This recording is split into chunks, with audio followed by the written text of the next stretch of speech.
मुझे लगता है ये बड़ा सेंसिटिव इशू और कहीं ना कहीं जो ट्रेजरी बेंचेस है हमारी सरकार है वो संवेदनशील नहीं है। स्टेटमेंट से बात नहीं बनती है।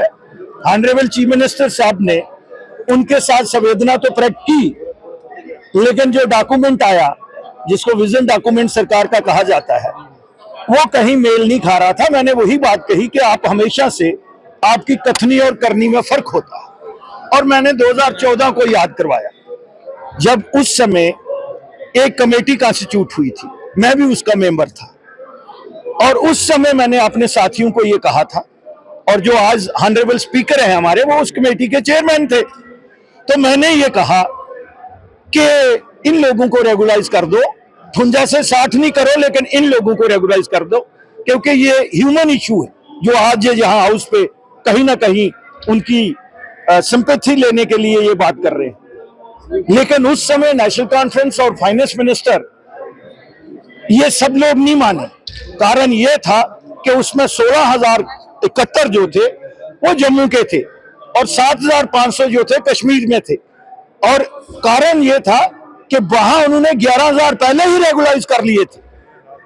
11,000 उन्होंने उस समय, और 2 कॉन्स्टिट्यूएंसी में उस समय के पीएचई मिनिस्टर और फाइनेंस मिनिस्टर ने अपनी 2 कॉन्स्टिट्यूएंसी में 1600 आदमी रेगुलाइज कर लिया।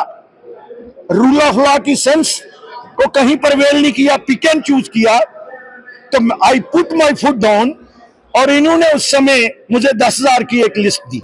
वो लिस्ट आज भी मेरे पास है, हैंड रिटन कर लो, क्योंकि कश्मीर में कम है। मैंने कहा 11,000 आगे है, आपने रेगुलाइज कर लिए, जम्मू का कोई नहीं किया, और 7,000 18 हो जाते हैं। यहाँ तो 1671 है, और जम्मू का एरिया भी ज्यादा है, हिली टेरेन है, और यहाँ भाई स्टेजेस पानी देना पड़ता है, वहां भाई ग्रेविटी पानी आता है।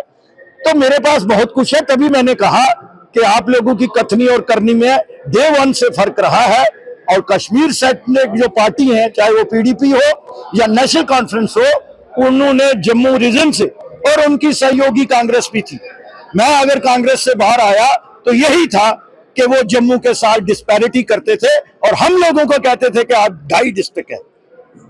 तो वो तो मेरे पास रिकॉर्ड आज भी पड़ा हुआ है, और on the floor of the house ये एडमिट हुआ है कि 23,700 जो है, 23,011 जो है वो लोग इस डिपार्टमेंट में काम करते हैं। तो मुझे लगता है कि कहीं ना कहीं ये बड़ा संवेदनशील है, और इमरजेंसी सर्विसेज को और पानी के बिना कोई नहीं रह सकता। उन लोगों को रेगुलाइज करना जो है और उनका हक बनता है। SRO 64 फिर SRO 520 आया, पर यह सरकार तो कुछ बोली ही नहीं, और ये कह के आए, वादा करके आए कि हम पहली कैबिनेट मीटिंग में उन लोगों को रेगुलाइज करेंगे, और जो 32 या 33,000 असामी पड़ी हुई है वेकेंट, उनको हम 180 दिन में और एक पॉलिसी फ्रेम करेंगे। ना वो आज पॉलिसी नजर आती है, और जो इश्यू को डिबेट करने के लिए कभी स्टेट पे चले जाते हैं, कभी महाराजा को डिस्कस करते हैं, और महाराजा के साथ इन लोगों ने क्या किया हुआ है वो भी हमें पता है। उनको इन्होंने जिला वतन किसने करवाया था, यही लोग थे, आज उसको ग्लोरीफाई करते हैं। तो मुझे लगता है कि कहीं ना कहीं इतिहास को ये बदल नहीं सकते, उसको इनको फेस करना ही पड़ेगा।